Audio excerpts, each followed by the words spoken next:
Sa mga kasamahan ko, sa Voltes 5 plus 10, sa mga konsihal, kay Vice Mayor Angeles, at sa inyo mga leader ng CAA, Pilar,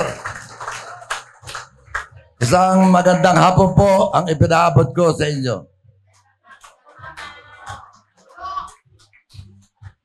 Alam niyo po, noon lang pagdesisyonan ko na kakandidato ako, sumangguni ako sa mga anak ko. 11 po ang anak ko.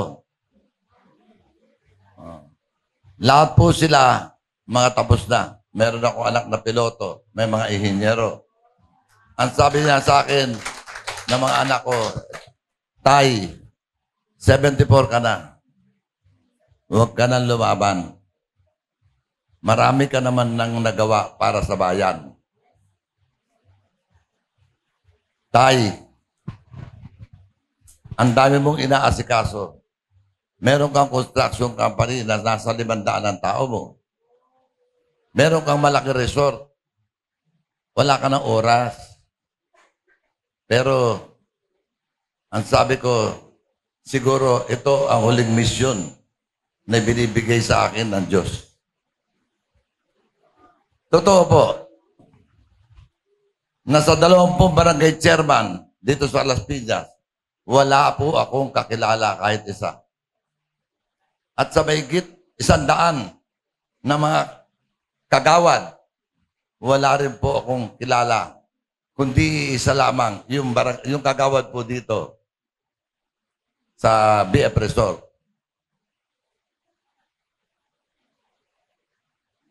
Ang sabi ng anak ko, Tay, pera ang makakalaban mo. Walang nananalo sa mga bilyar at aguilar dahil sa dami ng pera nila. Totoo, sila po ang nakarehistro sa ngayon na pinakamayaman na tao sa buong Pilipinas. Mayaman pa siya kaysa kay Henry C. na may-ari ng SM. Ang sabi ko naman sa sarili ko, tatapatan ko ng mga nagawa ko na ilang beses ko na ibinuwis ang aking buhay. Na ilang beses na ako sumisigaw para sa mga maliliit. Tatapatan ko yan kung ano ang mga nagawa ko na hindi matatapatan ng kahit ilang bilyong piso ang pagbubuwis ng buhay ng isang tao.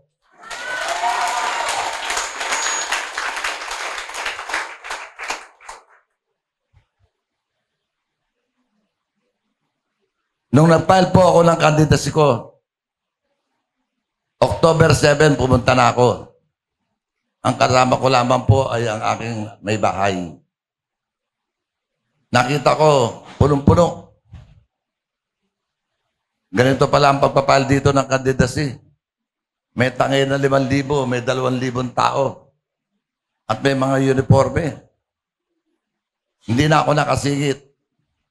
Bumalik po ako noong October 8. Sabi ko, October 8, siguro nakapag-file na lahat. Tama-tama nga, nung dumating po ako doon, ako na lamang mag-isa ang nag-file.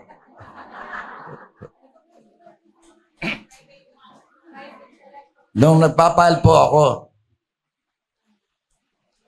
mismo ang COMELEC, tinanong ako, ano po ba ang lalabanan nyo? Mayor, tinignan po ako.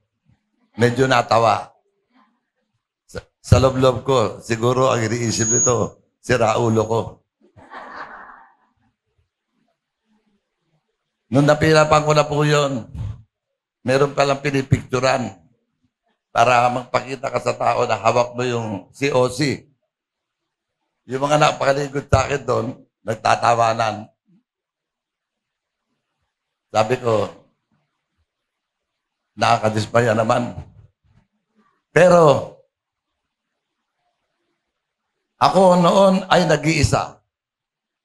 Ngayon po, kumpleto na ang kasama ko na magtatanggol sa mga Las Piñeros. Nandyan si Vice Mayor Angeles. Nandyan ang 8 konsehales. Nandyan si Campaign Manager Rivera. First time to happen in Las Piñas na nagkaroon ng coalition. Nagsama-sama ang mga aping kandidato para lumakas. Pero sa tulong ninyo, lalo po kaming lalakas.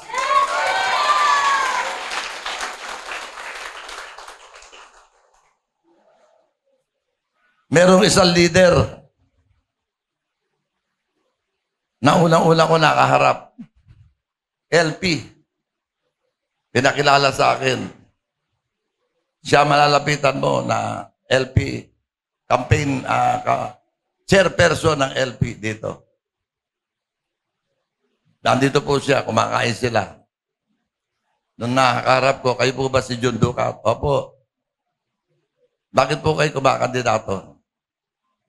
Sabi ko, makinig ka muna sa speech ko kung bakit ako kumakandidato, hindi kita sasagutin. Sapagkat pag sinagot kita rito, kalahating oras ako magsisigaw sa harap nyo. Mabubulabog yung kumakain dito. Kaya po ako kumakandidato. Una, 2 lang naman ang problema ng isang pamilya. Huwag na muna ipabahay. Sapagkat kung ako ang papalarin sa panahon ng 3 taon, isang termino lamang po, after 3 years, hindi na po ako tatakbo. 3 taon tutuparin ko lahat ang sasabihin ko sa inyong mga plataforma.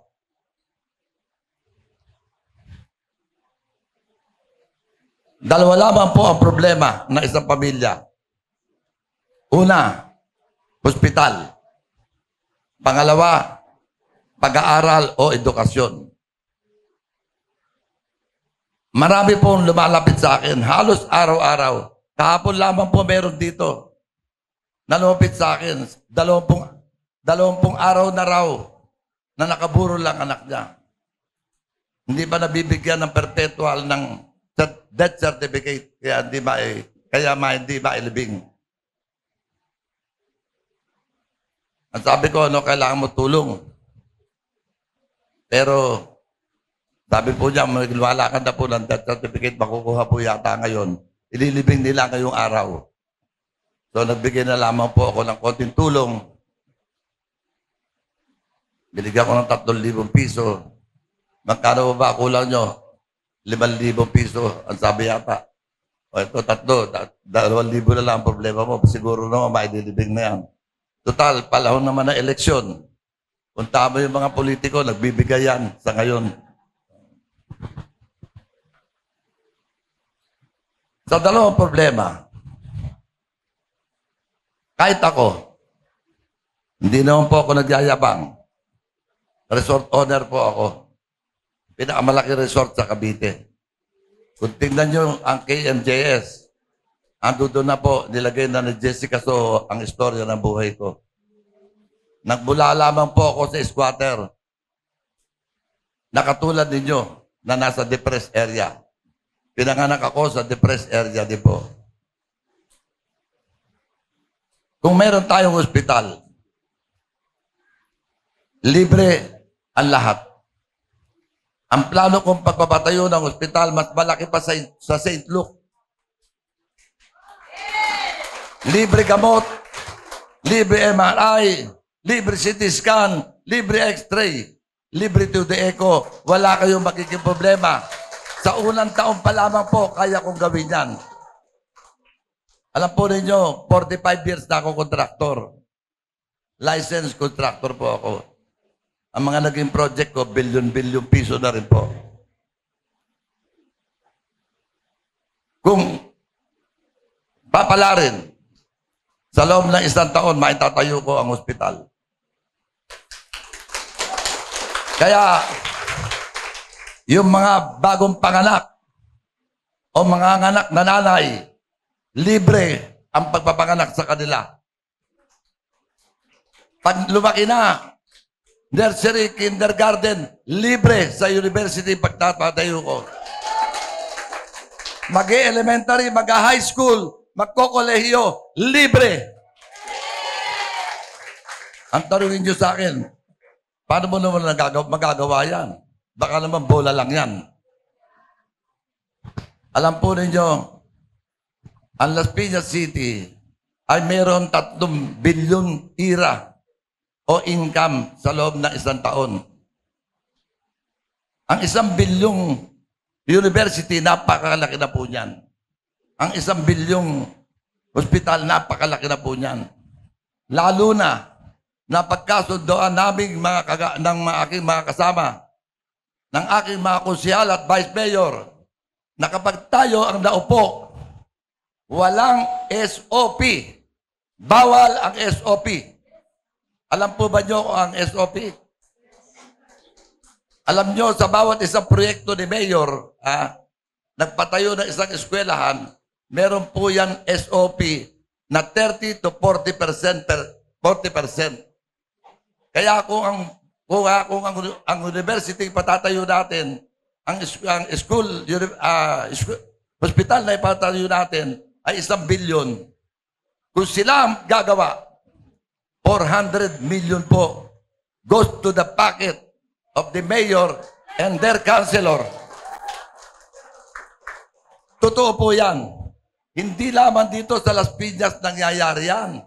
Sa buong Pilipinas, yung SOP ay isang salot na uumpisahan ko dito sa Las Piñas para durugin ang lahat ng SOP sa buong Pilipinas.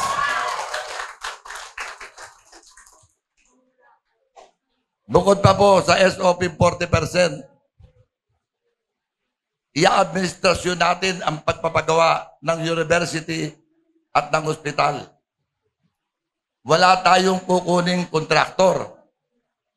Sapagkat ang kontraktor po, kumikita pa rin ng 20%. So, pag sinagsama natin ang 40% at 20%, 60% na po yan. Sa halip na 4 na grado ang mapapatayo ko, makapagpapatayo tayo ng 10 grado.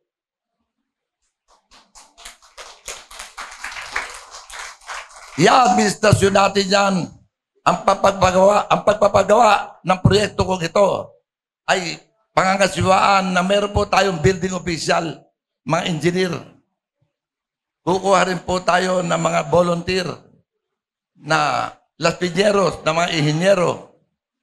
At higit sa lahat, magkakaroon po kayo ng partisipasyon.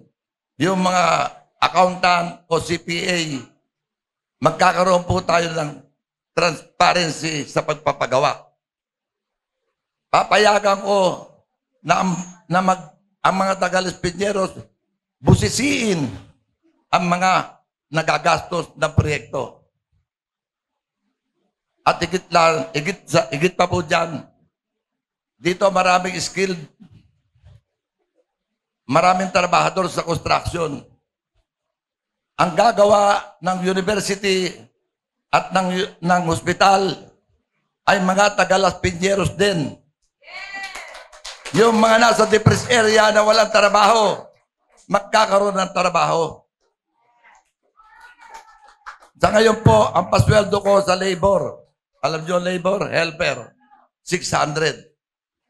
Pag natuloy po ang proyekto, pwede ko silang bigyan ng 1,200 per day.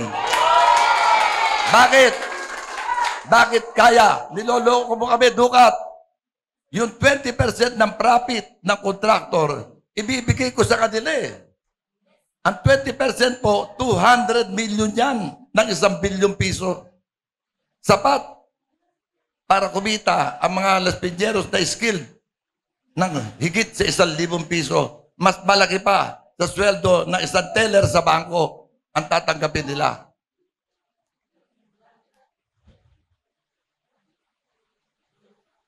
Ang SOP, bibigyan ko kayo ng impormasyon. Ang SOP po, sa local government, 30 to 40%. Alam nyo ba na ang mga barangay chairman meron ding SOP na 20%? Alam nyo? Sa bawat proyekto na ginagawa ng mga chairman ninyo, let's say, barangay hall, meron po siya 20%. 20% yan, yung 10% sa chairman. Yung 10% binibigay niya sa mga agawad niya. At hindi lang yun, ang napakasakit. Isang bagong, walang kamuang-muang na pumasok sa politika na SK. 16 years old o 18 years old.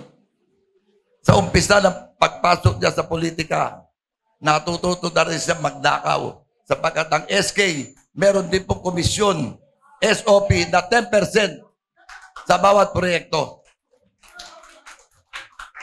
Yan po, gagalugarin ko ang buong Las Piñas. Sisiguraduhin ko na ang mga barangay chairman ay hindi kayo ninanakawan. Sisiguraduhin ko na mga SK, itutuwid natin sila na landas. Ipaliliwanag ko na ang SOP o komisyon, kahit sa batas, kahit sa amuting ng batas, bawal yan. Kahit piso, bawal yan sa gobyerno.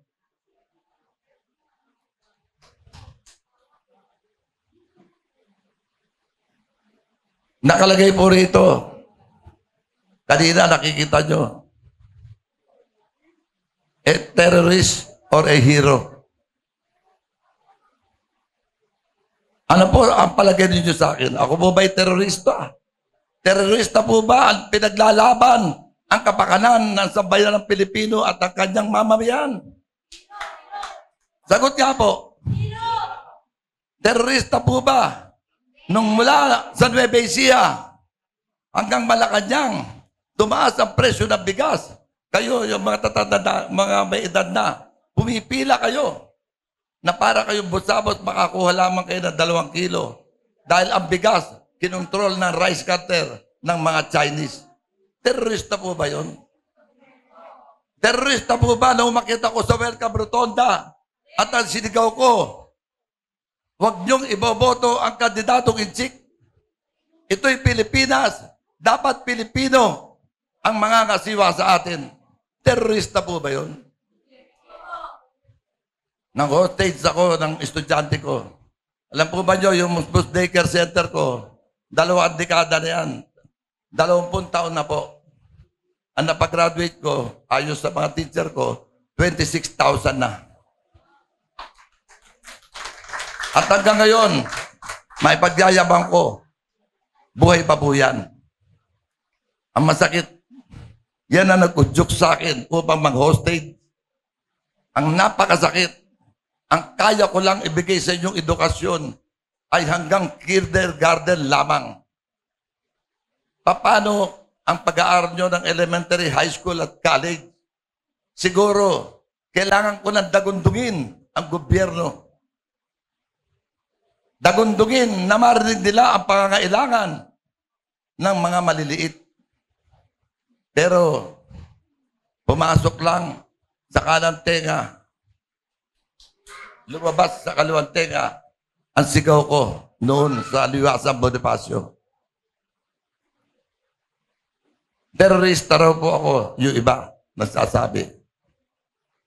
Kung ang tawag sa terorista ay pagmamahal sa mga maliliit, tagapagtanggol na maliliit, nagmamahal sa bayan, tawagin nyo na akong terorista. Gusto kong maging terorista. Kung ang ibig sabihin ng terorista ay pagmamahal sa kapwa at sa bayan.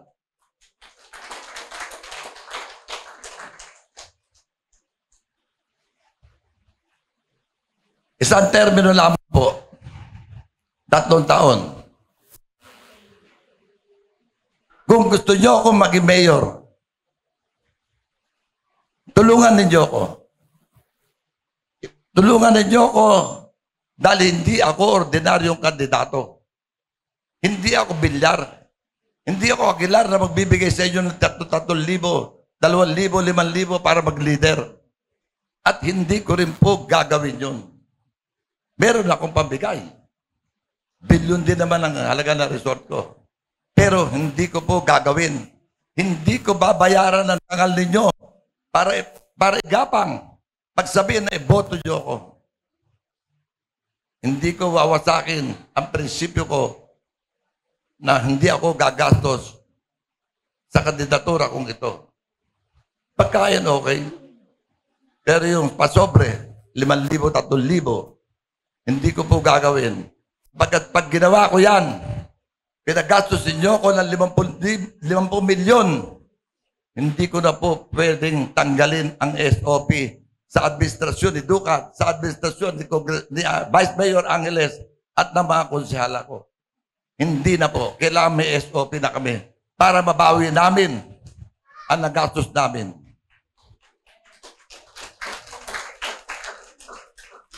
Tulungan ninyo ko. Kapag hindi ninyo ko naipanalo, sayang ang pagkakataong ibinibigay ko sa inyo. Sayang, sapagkat walang maaagawa. Kahit na sila Aguilar, hindi kaya yung proyekto ko. Kaya nila ipatayo. Pero hindi nila kaya sigurahin na wala silang SOP. Kaya nila yan. Di ba? Okay.